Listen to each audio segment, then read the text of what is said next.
जय हिंद दोस्तों, आप सभी को एस के क्लास में स्वागत है। तो अगर आप लोग इस चैनल पर नए हैं तो प्लीज़ इस चैनल को सब्सक्राइब कीजिए और इस सेशन को लाइक और शेयर कीजिए। तो चलिए हम लोग जीके जीएस का तैयारी करते हैं ना, तो उसी को और उसमें चार चांद लगाने के लिए हम और इम्पोर्टेंट क्वेश्चन लेके आए हैं, 50 क्वेश्चन। चलिए इसको मिलकर करते हैं और एग्ज़ाम के लिए बहुत बहुत महत्वपूर्ण रहने वाला है। तो चलिए सबसे पहला क्वेश्चन स्टार्ट करते हैं, क्वेश्चन नंबर 51 से। हाँ, इसके पहले हम लोग 50 तक, 1 से 50 तक क्वेश्चन कर लिए हैं। अगर आप लोग नहीं किए हैं तो प्लीज़ पहले उसको जाकर देख लीजिए, फिर उसके बाद इसको देखिए, ठीक। क्योंकि हम लोग 1 से 50 तक कर लिए हैं, आज 51 से 100 तक क्वेश्चन करेंगे, 51 से 100 तक क्वेश्चन करेंगे, ठीक। बस आप लोग इसको अच्छा से देखते रहिए, 1 से 2 बार देख लेंगे तो अच्छा से याद हो जाएगा। ये क्वेश्चन बहुत ही सिलेक्टेड क्वेश्चन है और सभी एग्जामों के लिए महत्वपूर्ण रहने वाला है, चाहे बिहार दरोगा हो, बिहार एसएससी हो या बिहार पुलिस हो। जिसमें भी जीके जीएस पूछा जाता है सभी एग्जामों के लिए महत्वपूर्ण रहने वाला है। तो चलिए स्टार्ट करते हैं क्वेश्चन नंबर 51। तो 51 नंबर क्वेश्चन है, यदि किसी पानी की मांग में परिवर्तन की दर उस पानी की कीमत की तुलना में अधिक तीव्र हो तो वह मांग कैसी होगी। यदि किसी पानी की मांग में परिवर्तन की दर उस पानी की कीमत की तुलना में अधिक तीव्र हो तो वह मांग कैसी होगी। तो वह जो मांग होगी वो आपका होगा बेलोचदार, यानी कि ऑप्शन बेलोचदार नहीं, लोचदार होगा। Option B for ball is the right answer. लोचदार होगा, कैसा होगा, लोचदार होगा, यानी कि B for ball is the right answer. अगला क्वेश्चन देखेंगे, क्वेश्चन नंबर 52। क्वेश्चन नंबर 52 कह रहा है, मान लीजिए ए माल ए और बी, मान लीजिए कि माल ए और बी पूरक है। जो माल ए और बी है वो पूरक है, तो ए की कीमत में वृद्धि होने पर क्या प्रभाव पड़ेगा। मतलब क्वेश्चन बोल रहा है कि मान लीजिए माल ए और बी जो है वो पूरक है, तो ए की कीमत में वृद्धि होने पर क्या प्रभाव पड़ेगा, क्या प्रभाव पड़ेगा। तो बी की मांग में गिरावट होगी, क्या होगी, बी की मांग में गिरावट होगी। सिंपल सा क्वेश्चन है। जब पूरक मतलब क्या होता है, उसका उल्टा होगा। ए का कीमत बढ़ेगा तो बी का क्या हो जाएगा, घटेगा। तो ऑप्शन बी फॉर ए हो जाएगा, यानी कि बी की मांग गिरावट होगी, बी की मांग में गिरावट होगी, यानी कि option A for Apple is the right answer. अगला क्वेश्चन देखेंगे, बहुत आसान क्वेश्चन था, आप लोग दिमाग लगा कर बना देंगे इस क्वेश्चन को। चलिए अगला क्वेश्चन देखते हैं, क्वेश्चन नंबर 53 नंबर क्वेश्चन देखेंगे हम लोग। तो 53 नंबर क्वेश्चन है, जन्म दर द्वारा एक वर्ष के दौरान नए जन्म लेने वाले की संख्या कितने व्यक्तियों पर मापी जाती है। बोल रहा है क्वेश्चन नंबर 53 कि जन्म दर द्वारा एक वर्ष के दौरान नए जन्म लेने वालों की संख्या कितने व्यक्तियों पर मापी जाती है। तो कितने व्यक्तियों पर मापी जाती है, तो ये मापी जाती है आपको 10 लाख की जनसंख्या पे मापी जाती है। 10 नहीं, 1000 की जनसंख्या पे मापी जाती है। 1000 की जनसंख्या पे मापी जाती है, यानी कि option B for ball is the right answer. 1000 की जनसंख्या पे मापी जाती है। जन्म दर द्वारा एक वर्ष के दौरान नए जन्म लेने वाले की संख्या 1000 की संख्या व्यक्तियों पर मापी जाती है। अगला क्वेश्चन देखेंगे, क्वेश्चन नंबर 54। तो बोल रहा है कि सकल लाभ का अर्थ है, तो ये हो जाएगा आपका कुल व्यय पर कुल प्राप्तियां, यानी कि option D for dog is the right answer. कुल व्यय पर कुल प्राप्तियां। अगला क्वेश्चन देखेंगे, क्वेश्चन नंबर 55। तो 55 नंबर क्वेश्चन है आपका, 55 नंबर क्वेश्चन है, उपभोग फलन का अभिप्राय है।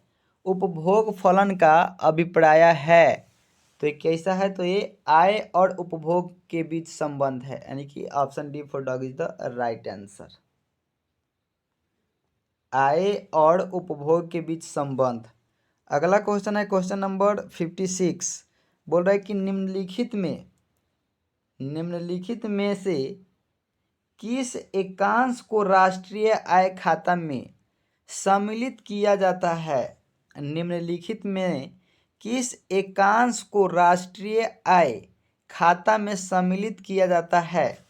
तो इसका राइट आंसर हो जाएगा आपका रात। इसका हो जाएगा राइट आंसर रात के पहरेदार की सेवा, यानी कि option D for dog is the right answer, रात के पहरेदार की सेवा। अगला क्वेश्चन देखेंगे, क्वेश्चन नंबर 57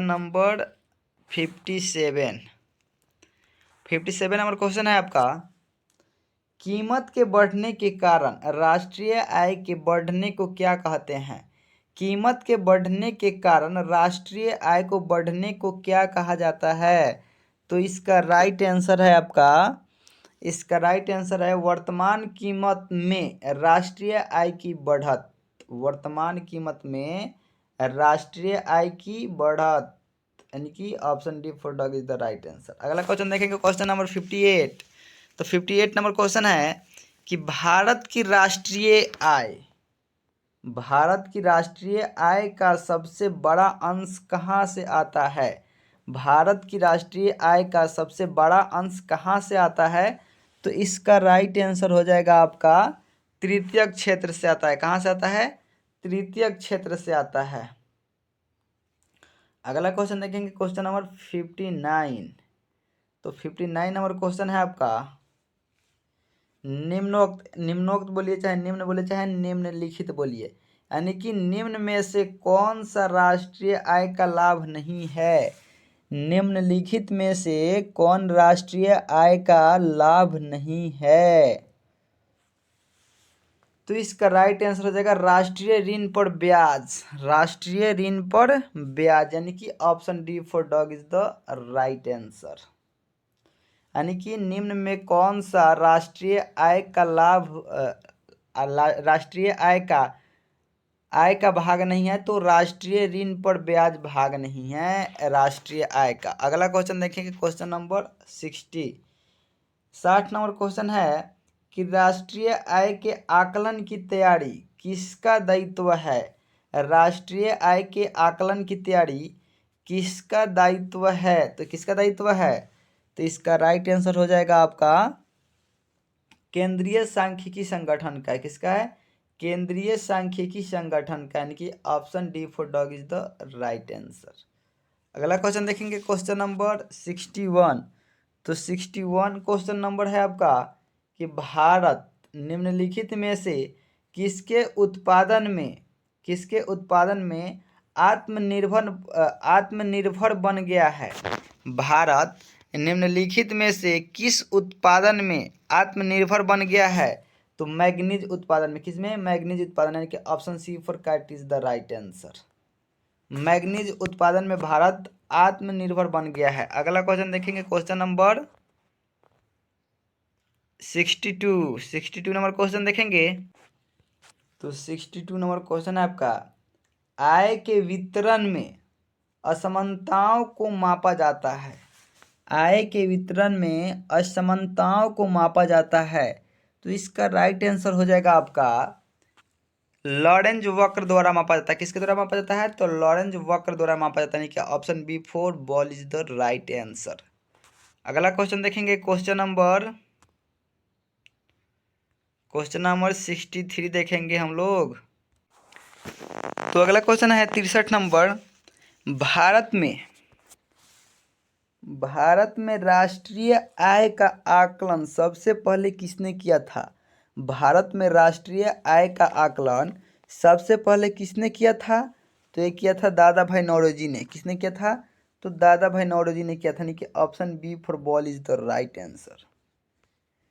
भारत में राष्ट्रीय आय का आकलन सबसे पहले दादा भाई नौरोजी ने किया था। अगला क्वेश्चन देखेंगे, क्वेश्चन नंबर 64। तो दोस्तों, अगर क्वेश्चन आप लोगों को अच्छा लग रहा है तो प्लीज़ इस चैनल को सब्सक्राइब कीजिए और इस सेशन को लाइक और शेयर कीजिए। तो चलिए अगला क्वेश्चन देखते हैं, क्वेश्चन नंबर 64।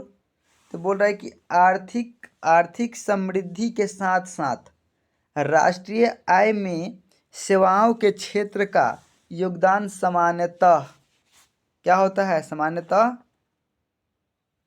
बढ़ता है। सामान्यतः क्या होता है? बढ़ता है, यानी कि option A for Apple is the right answer. ये बोल रहा है कि आर्थिक समृद्धि के साथ साथ राष्ट्रीय आय में सेवाओं के क्षेत्र का योगदान सामान्यतः बढ़ता है। अगला क्वेश्चन देखेंगे, क्वेश्चन नंबर 65 नंबर क्वेश्चन है। 65 नंबर क्वेश्चन है आपका कि भारत में ऋण नियंत्रण का प्रचलन किसके द्वारा किया जाता है? भारत में ऋण नियंत्रण का प्रचलन किसके द्वारा किया जाता है? तो ये किया जाता है आपका भारतीय रिजर्व बैंक द्वारा। किसके द्वारा किया जाता है? भारतीय रिजर्व बैंक द्वारा, यानी कि हमारा C for cat is the right answer. भारतीय रिजर्व बैंक यानी कि भारतीय रिजर्व बैंक आईआरबी द्वारा, किसके द्वारा? आईआरबी द्वारा जारी किया जाता है। अगला क्वेश्चन देखेंगे, क्वेश्चन नंबर 67 नंबर क्वेश्चन है आपका। 67 नंबर क्वेश्चन है कि भारतीय योजना निर्माण के उद्देश्य हैं। भारतीय योजना निर्माण के उद्देश्य हैं, तो इसका राइट आंसर हो जाएगा आपका, इसका राइट आंसर हो जाएगा राष्ट्रीय आय में वृद्धि। ये भी सही है।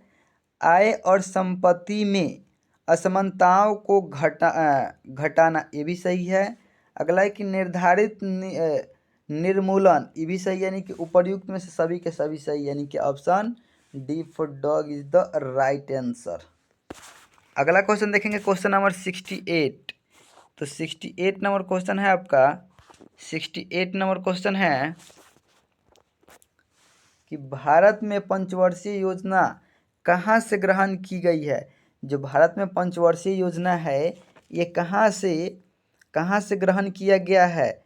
तो ये ग्रहण किया गया है आपका, ये ग्रहण किया गया है भूतपूर्व सोवियत समाजवादी गणतंत्र संघ से, यानी कि option B for ball is the right answer. कहाँ से लिया गया, यानी कि जो भारत में पंचवर्षीय योजना है वो कहाँ से ग्रहण किया गया है? तो ग्रहण किया गया है आपका, वो ग्रहण किया गया है भूतपूर्व सोवियत समाजवादी ग्रंथ संबंध संघ से लिया गया है। अगला क्वेश्चन आपका, क्वेश्चन नंबर 69 है कि प्रथम पंचवर्षीय योजना में सर्वोच्च प्राथमिक किसे दी गई? यानी कि प्रथम पंचवर्षीय योजना में सर्वोच्च प्राथमिक किसे दी गई? तो किसे दिया गया? तो इसका राइट आंसर है आपका कृषि को दिया गया है। किसको दिया गया है? तो प्रथम कृषि को दिया गया, यानी कि A for Apple is the right answer. A for Apple is the right answer. अगला क्वेश्चन है क्वेश्चन नंबर 70 नंबर क्वेश्चन है आपका कि महालनोबिस मॉडल का संबंध किस पंचवर्षीय योजना के साथ जुड़ गया है? महालनोबिस मॉडल का संबंध किस पंचवर्षीय योजना के साथ जोड़ा गया है? तो इसका राइट आंसर हो जाएगा दोस्तों दूसरी पंचवर्षीय योजना के तहत जोड़ा गया है। किसको? दूसरी पंचवर्षीय के तहत जोड़ा गया है इसको भारत में। अगला क्वेश्चन देखेंगे, क्वेश्चन नंबर 71 नंबर क्वेश्चन है। 71 नंबर क्वेश्चन है आपका भारतीय आयोग का गठन कब हुआ था? भारतीय आयोग का गठन कब हुआ था? तो ये हुआ था आपका वर्ष 1950 में। वर्ष 1950 में, यानी कि C for cat is the right answer.